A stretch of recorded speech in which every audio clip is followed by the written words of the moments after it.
introduction. I just want to answer some comments and get back to my meal. So I'll just start right off.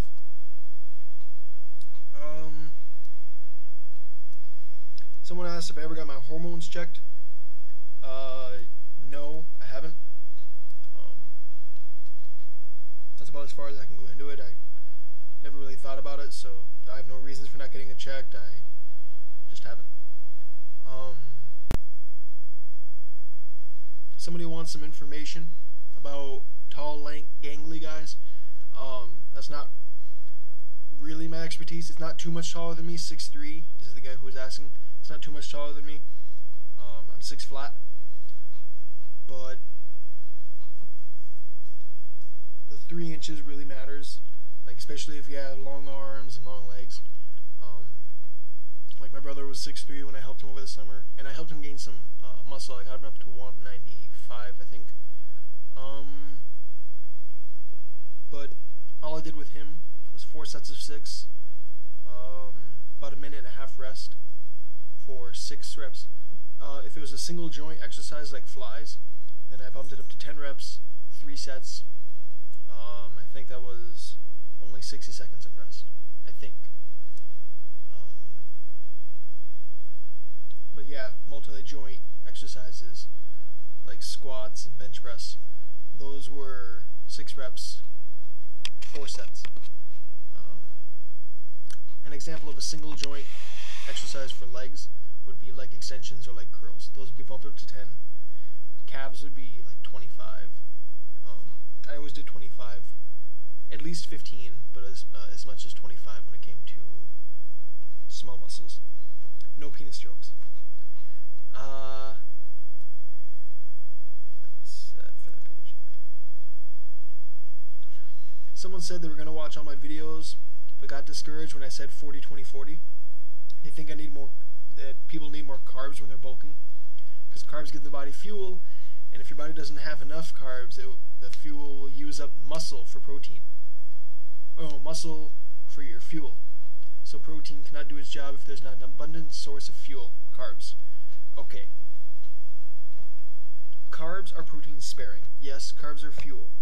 20% is more than enough. If you do the math, 20% is like, I can't remember what I said it was for mine, but it was well over 100. It's enough carbs to bulk, and safe bulk. I'm not talking about all out, balls to the wall bulk, where you just try to gain as much mass as you possibly can. Who cares if it's fat and muscle? There is absolutely no proof that says 400 grams or 4,000 calories more than you're supposed to eat will help you gain muscle any more than 400 calories more than you're supposed to eat. And when I say you're supposed to eat, I mean the break even. Like, you burn 3,000 calories in a day, including your workout, and then you eat 3,400 calories. There's no proof that says it's any worse than 7,000 calories. There's no proof, because it's not like your body says, oh, there's a lot more calories, I better turn this into muscle. No, you just store it as fat, which is why a lot of people who try to bulk up real fast gain a lot of fat. And he says you need carbs when you're bulking, because carbs give the body fuel. Yes, they do, but you don't need a shitload. There's just no reason to eat as much as he's talking about. 20% is fine. If you want to bump it up to 40%, be my guest, but I can guarantee you're going to gain a lot more fat. If your body doesn't have enough fuel, it'll use up muscle for the fuel. The reason it'll use your muscle for fuel is because you're on a diet. If you're on a diet, your body says, we don't want to starve, let's get rid of the stuff that burns the most calories fast. The stuff that burns more calories fast is muscle, which is why people who have a lot of muscle have higher metabolisms than people who don't. You get a lot of muscle, they'll have a high metabolism. That doesn't mean you can eat a shitload more food, it just means you have a high metabolism. But if you're on a diet, your body thinks you're starving, which is why you're supposed to eat a lot of fat. Because when you're on a diet and you lower your fat, your body thinks you're starving and gets rid of the muscle so it can lower your metabolism as much as possible so you can survive. It thinks you're dying, it doesn't think you're trying to look good for the beach.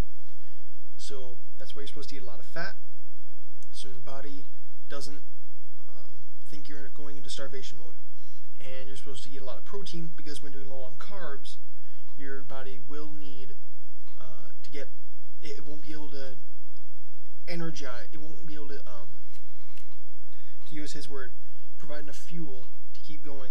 Yes, but that's why you need the protein to keep your gains.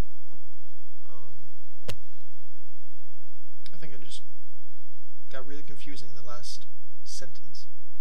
But anyway, high fat, high protein, decent amount of carbs is fine. A lot of carbs, not good.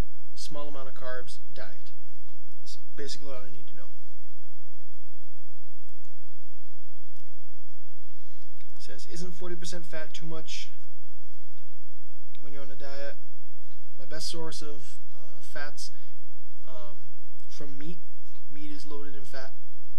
Fish, fish oil. Oh, fish and fish oil. Nuts. Coconuts, good.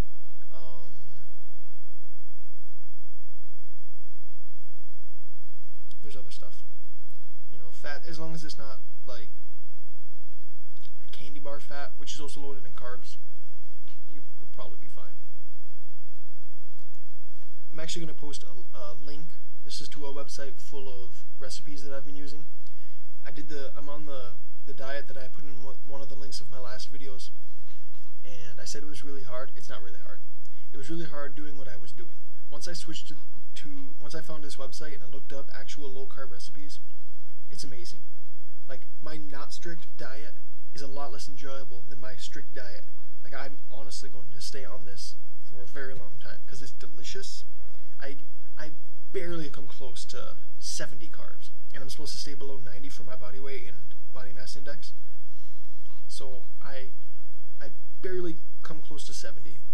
I can go up to 90, and it's delicious. Like, right now I'm having chicken parmesan, and I think the grand total of carbs is like 8, you know, and every meal is below 15. So 5 meals a day at below 15, you can do the math, it's only 70. And that's if they're all at 15. 75. Yeah. Someone says, am I taking it too seriously trying to eat perfect? I'm on a diet. If you don't try to eat perfect on a diet, then you're not on a diet. You're just cutting back. You know, a diet, a hardcore diet. Alright, a diet is anything you eat. But a hardcore trying to lose weight diet, if you don't go all out, then you're not trying your hardest. And then you might succeed, you might fail. But you set yourself up for failure if you don't go all out. They say the best way, well, bodybuilders and nutrition experts and all those kind of people say the best way to lose weight and get the body you want is to, whether it's gain mass or or lose fat, you want to go all out for 6 weeks. All out. Now, don't confuse that going all out with the mass building with eating a shitload of food, because that's not what they mean. They just mean everything has to be geared toward it. You know, your diet, your exercise, your sleep, everything has to be geared towards your goal. And if all you're doing in the weight room, if all you're doing to lose fat is cutting down on your rests, raising your reps, stuff like that, that's fine. Or no, if that's all you're doing, that's not fine. Doing that stuff is good, but only if you pair it with your diet. Regardless of what your goal is, 75% of your goal is going to be based on your diet. If you don't get that right, you're going to fail. Or, if you're very lucky, get minimal gains. If you eat shitty and go on a fat loss diet, you're going to lose. Not lose weight, lose. If you ate a peanut butter and jelly sandwich for breakfast, lunch, and dinner and try to gain mass, you're going to lose. You're not going to be able to do it. It's not possible. Unless you're a freak. And if you're a freak, please don't comment on here and don't make videos, because you're going to make a lot of people think they can do stuff that isn't possible for the average person.